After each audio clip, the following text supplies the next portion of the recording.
ഇന്നലെ ബി ഹൗസിൽ ശ്രീരേഖയുടെ ഒരു കിഡിലൻ പെർഫോമൻസ് ഉണ്ടായിരുന്നു. ഒരു 5 മിനിറ്റോളം നീണ്ടു നിൽക്കുന്ന വളരെ ചെറിയൊരു skit. It was an amazing performance.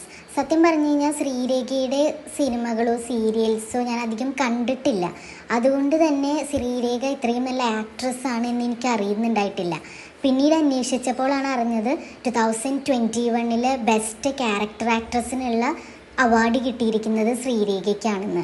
എന്തായാലും വളരെ കണ്ണും മനസ്സൊക്കെ നിറയിക്കുന്ന ഒരു പെർഫോമൻസ് ആയിരുന്നു. യഥാർത്ഥത്തിൽ ബി ഷോ ഇത് തന്നെയാവും ഉദ്ദേശിക്കുന്നത്, മറ്റുള്ളവരുടെ ടാലൻസ് കൂടുതൽ ജനങ്ങളിലേക്ക് എത്തിക്കുക എന്നത്. എന്തൊക്കെയായാലും ഈ ഷോയൊക്കെ കഴിഞ്ഞ് പുറത്തു വരുമ്പോൾ ശ്രീരേഖയ്ക്ക് ഇതുപോലെ അഭിനയിച്ച് തകർക്കാൻ പറ്റിയിട്ടുള്ള ഒരുപാട് റോളുകൾ കിട്ടട്ടെ എന്നാണ് എൻ്റെ പേഴ്സണൽ ആഗ്രഹം. Only because she deserves it. കൂടെ അഭിനയിച്ച സിബിൻ പോലും ശ്രീരേഖയുടെ അഭിനയം കണ്ട് ഏതാനും സെക്കൻഡുകളിൽ സ്വയം അഭിനയിക്കാൻ മറന്നു നിന്ന പോലെ എനിക്ക് ഫീൽ ചെയ്തു.